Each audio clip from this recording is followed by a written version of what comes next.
Hey everybody! I'm here today to talk to you about 10 crucial things to do when moving into a new house. In this video, I'll be going over 10 specific things that I believe are absolutely crucial for you to do when you are moving into a new house. Now, these are coming from experience. I recently moved into a new home with my wife and kids, and I kept a mental checklist of what I did, of what we did, what was important and what was not so important. And I want to portray that mental checklist for you in this video and tell you about what you should be doing based on my experience. Let's get right into the video. I have a list down here, that's why I'm going to keep glancing down. Number 1, install or replace all smoke and carbon monoxide detectors. Now, when you get in the house, hopefully they're going to already have some installed. Hopefully they were living with those appropriate detectors installed. I would not recommend that you use those and trust those. Replace those ones that they already have installed, and I recommend that you add even more. Okay, you can never be too safe. Now, also check with your local regulations with regards to any minimum number that you need, a certain number per floor, a certain distance, any regulations that are local to you. Okay, but definitely don't just trust the smoke detectors and carbon monoxide detectors that they left. You want to obviously replace the ones that they've left with your own, and then install additional ones to meet your own standards. That's what I did. I replaced the ones that they had left, and then I installed additional ones to meet my minimum threshold of what I needed to feel safe, basically with regards to smoke detectors and carbon monoxide detectors, okay?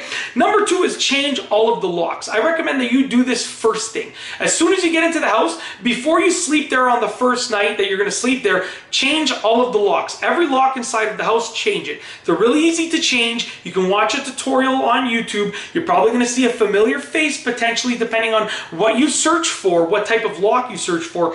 They're extremely easy to replace. You can definitely do it yourself. Replace or change all of the locks. Number 3, clean your dryer vent, okay? At least inspect it, but I would recommend cleaning it, okay? And I'll tell you why. We moved into the house, we did a handful of loads of laundry, and I was going to clean the dryer vent, but I figured, you know what, it's probably not that packed. I'll do some loads of laundry and I'll clean it within a couple weeks. We did the loads of laundry. I noticed that the air wasn't flowing out of the termination of the exit, you know, like on the outside of your house where the dryer vent exits, there's usually some sort of louver system, or there's something that allows the air to exit out of the house. The air wasn't flowing properly, so I took a look inside of the dryer vent and it was packed. It was packed. There was so much lint inside of there. And that's dangerous. It's a fire hazard. So I cleaned it right away. Thankfully, you know, I noticed the lack of airflow, and that led me to know that the dryer vent would be packed or disconnected. And thankfully, it was just packed, so I was able to clean it out. Clean the dryer vent right away. I recommend that you clean it as soon as you move into the house before you do any loads of laundry. Okay, make sure your laundry is all done before you move into the house. And when you move in, that'll give you maybe a week and a half before you have to do your laundry again, and you can clean the dryer vent within that time frame. It should only take half an hour max.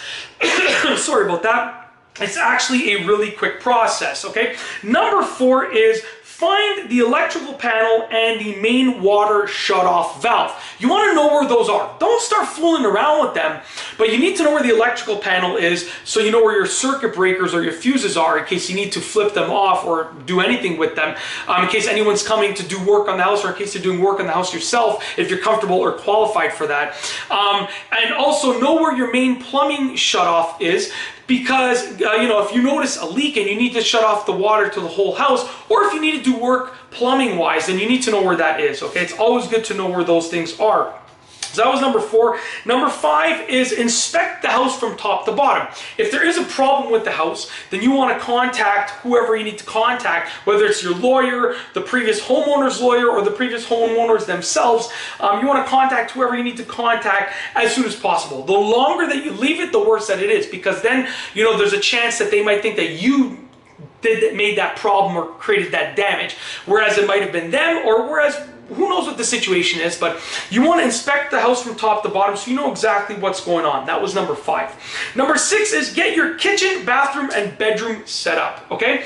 Now, those are the 3 rooms that you really need to survive. You need your kitchen for your food, you need your bathroom for all the other stuff, and you need your bedroom to sleep. You can sleep on the couch, but if you lack sleep and you lack rest, you're going to be grumpy and you're going to work slower with regards to doing the rest of the stuff for the house. So get those 3 rooms set up. Believe me, I know you want to set up your family room, your game room, your TV. I know you want to set that stuff up. I know you want to set that stuff up. Not, what did I say, stud up? I'm mixing up the letters there. I know you want to set that stuff up. Totally understandable. But get your kitchen, bathroom, and your bedroom set up. I'm fumbling over my words now because I'm trying to rush to try and make this video not super long. So get that stuff set up, not stud, like, because I'm a stud, obviously, if you look at me, right? Maybe that's why I said it. I don't know. Number 7 is clean the house thoroughly. You want to clean the house from top to bottom. What I did with my wife and kids is I did the majority of the cleaning because she was watching over the kids. You know, we were dividing and conquering per se. But I made sure that I went through every room in the house. Okay, and I vacuumed the floors, I mopped the floors, I wiped all of the trim, I wiped all of the walls, I wiped all of the surfaces, so any closet, shelves, and stuff like that. In every single room throughout the house, and every hallway. And like I checked the room off when I did all of those things in that room. Sometimes I had to wipe the trim twice because it was a little dusty. But like really, it was taking me, I'd say about 2.5 hours a room, 3 hours a room. And the house is fairly big, so it did take about a week to clean everything top to bottom, including setting up some other stuff like changing the locks, cleaning the dryer vent, blah, blah, blah, all that stuff as well. But, you know, it shouldn't take that long. Even if your rooms are huge, it's going to take 3 hours a room.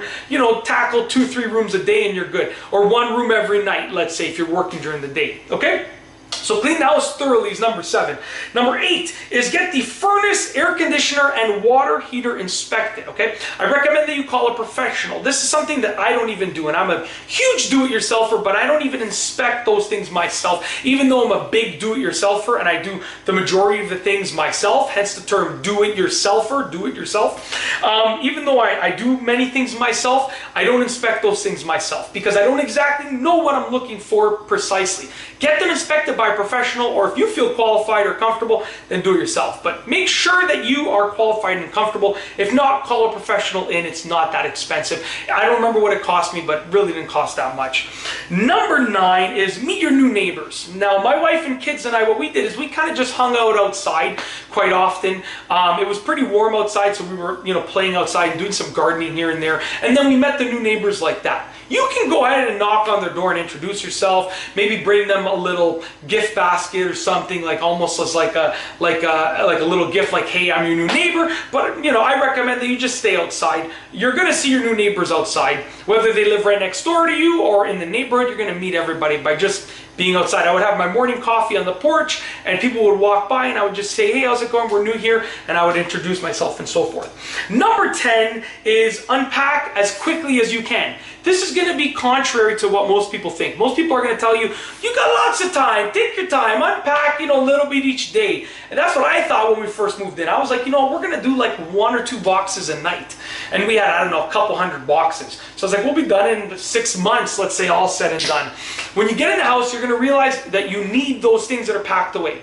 And it's almost faster to unpack a box than it is to look for whatever you need inside of that box. If I'm going to spend half an hour looking for this object inside of the box, I might as well spend that half an hour and unpack the box. And you're probably going to need the majority of the things that you've packed away. So I recommend you just grind down, hustle down every night, every day, unpack as many boxes as you can. You'll be done faster than you would have imagined. My wife and I, we have, you know, our stuff, and then we have 2 young children, so lots of stuff, lots of clothes, lots of toys. It took us about a month to fully unpack, which is far less than the average person. I'm not saying it's got to take you a month. Maybe it takes you 2 weeks, maybe it takes you 2 months, but don't let it take you 5 years. I know people that have been in their home for multiple years, they're still unpacking. It's like it takes up a spot in your brain when you have boxes to unpack. It takes up a spot in your brain, in your memory that you're thinking about, and that spot stays there for years. That's nuts. That's crazy. Unpack as quickly as you can, turn off that spot, throw it away, and you're done with it. You can move on to bigger, better, more important things like making that house look amazing, renovating it and stuff, all that other stuff that I show off on this channel that I do. That's basically it. In this video, I've told you about 10 crucial things that are absolutely crucial, in my opinion, for moving into a new house. I've told you what they are. Do these things first, and if you have any other suggestions, comment down below, because I would like to know, what do you think is also crucial that I didn't mention? There are a few other ones, but I want to know what your opinion is. But that's basically it. If you like this video, please be sure to give it a thumbs up. Let me know what you think down below as a comment. And of course, be sure to subscribe for more great videos just like this one. And that's all I have for you today. Thanks for watching.